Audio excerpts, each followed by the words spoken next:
কুয়াশার চাদর মুড়িয়ে প্রকৃতিকে জেকে বসতে শুরু করেছে শীত, সঙ্গে ক্ষণে ক্ষণে বইছে হিমেল হাওয়া।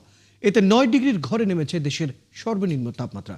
এই অবস্থায় আগামী ২৪ ঘন্টায় সারা দেশের রাতের তাপমাত্রা আরও কমে যেতে পারে। সেই সঙ্গে কুয়াশাচ্ছন্ন আবহাওয়ার কারণে শীতের অনুভূতি আরও বাড়তে পারে। তবে এই সময় মধ্যরাত থেকে সকাল পর্যন্ত সারা দেশে কোথাও কোথাও মাঝারি থেকে ঘন কুয়াশা পড়তে পারে এবং তা কোথাও কোথাও দুপুর পর্যন্ত অব্যাহত থাকতে পারে। সেই সঙ্গে ঘন কুয়াশার কারণে বিমান চলাচল, অভ্যন্তরীণ নৌ পরিবহন ও সড়ক যোগাযোগ সাময়িকভাবে ব্যাহত হতে পারে। পঞ্চগড়ে সূর্যের দেখা মিলছে না কয়েকদিন। ঠান্ডা বাতাসে আর শীতের দাপটে দুর্ভোগে মানুষ। সেখানকার আজকের খবর জানাতে আমাদের সাথে যুক্ত হচ্ছেন সহকর্মী রফিকুল ইসলাম।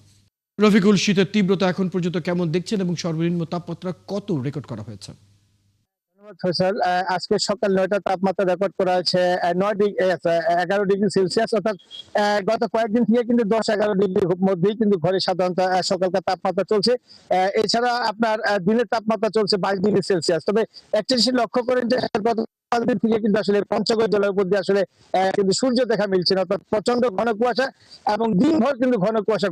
কুয়াশার কারণে কিন্তু সাধারণত যে সূর্যের যে দেখা মিলবে এই এলাকার মানুষ কিন্তু সেই সময় কিন্তু আসলে সূর্যের দেখা মিলছে না। আপনি লক্ষ্য করবেন আমার পিছনে যে এখনো কিন্তু পর্যাপ্ত পরিমাণ কুয়াশা রয়েছে এবং এর পিছনে এখান থেকে আপনার প্রায় ২০ গজ দূরে কিন্তু সমস্ত বাড়িঘর রয়েছে।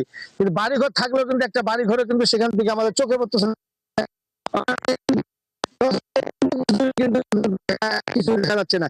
এছাড়া কুয়াশার সাথে সাথে উত্তর থেকে বয়ে আসছে উত্তরে হিমেল বাতাসের কারণে কিন্তু শীতের তীব্রতা কিন্তু আরো অবস্থান করছে।